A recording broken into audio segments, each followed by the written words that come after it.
This is you, and this is your dating pool. This is also you. And this is how you are being trapped by modern dating.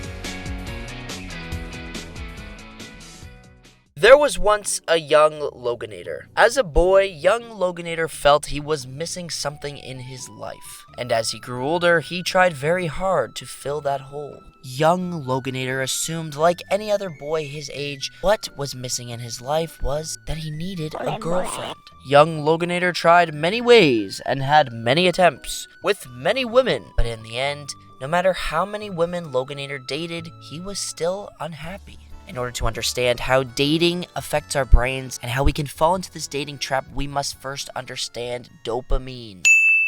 Dopamine is a chemical that our brain produces and releases naturally. When dopamine is released, our brain and body experience a sense of pleasure. Our internal reward system is processed by our brain in order to determine what we need to survive. For example, when we see food, our brain releases some dopamine in order to guide us to eat that food.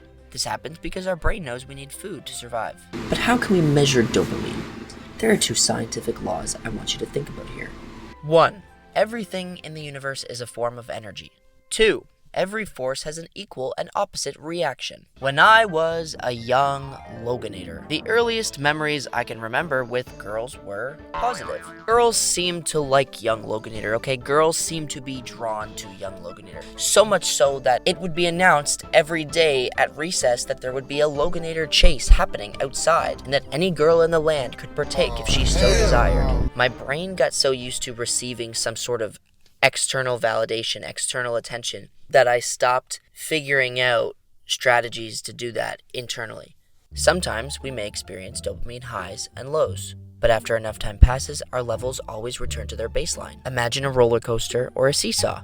What goes up must come down. When an event causes our dopamine levels to spike, they must come down equally and oppositely in order to return to their baseline. Every force has an equal and opposite reaction. So the bigger your spike in dopamine, the bigger the dip in dopamine will be after, because your dopamine levels must return to equilibrium. In order to understand dating, try to understand this. There are many things that cause our brain to release dopamine, but one of the biggest drivers is sex. Sex is hardwired into our brains as a top priority. As a species, reproduction is as crucial to survival as is food and water. Without sex, our species would go extinct. Because the survival of the human species is impossible without sex, it is hardwired into our brains to release a tremendous amount of dopamine during sex. Dating typically leads to sex. Therefore, dating typically leads to a tremendous amount of dopamine release. I have a very strong sense of humor. I've read recently that everyone thinks they've got one, but my friends do agree that I do. When people think of addiction, they think of drugs, they think of binge eating, they think of gambling. People don't really talk about dating as an addiction, but it can definitely be an addiction. Our brains crave the things that cause the most amount of dopamine release. Sex causes a massive release of dopamine in the brain. Dating leads to sex and reproduction, so to the brain, dating and mating is a top priority. As previously stated, what goes up must come down, so the bigger the spike in dopamine, the bigger the dip in dopamine afterwards. In 2025, dating is so simple. It takes as much as swiping left and right to find a partner. This means our brains are receiving massive amounts of dopamine with literally no effort. As a guy, we all have that one guy friend. You know who I'm talking about. No matter what kind of problem you're having, no matter what kind of mood you're in, his advice is always the same. Bro, you just need to go sleep with a bunch of girls. Like, you just gotta go talk to more girls, man. You're just not talking to enough women, bro. Like, just go talk to some more senoritas, bro. Come on, man, you're not talking to enough senoritas. But I got to the point where I was talking to so many people that it didn't even matter anymore. I was becoming so depressed, and no amount of people was fixing it.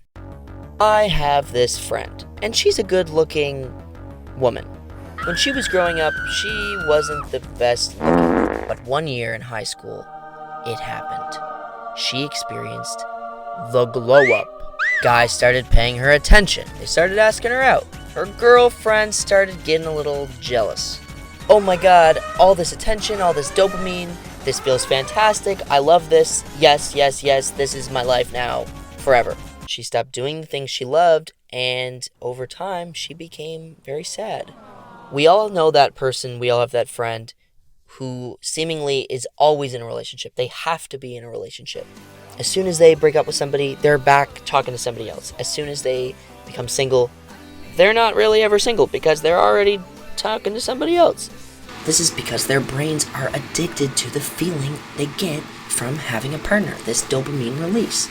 And you could say, well, Loganator, some people like to be in relationships. Some people need that companionship.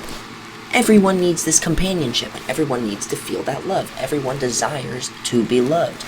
But this does not mean that you cannot be by yourself. When I was at my lowest point, I was sleeping all day, scrolling TikTok for hours, talking to a dozen people at the same time. I was stuck in this loop of doing all the things that are easy and none of the things that are challenging.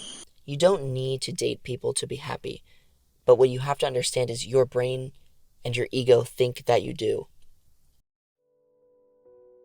Your ego wants you to be with somebody. It doesn't want you to be alone.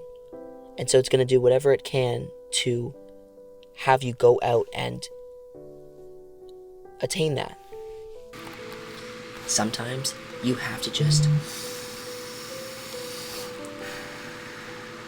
let it go. And someone will come into your life when you least expect it.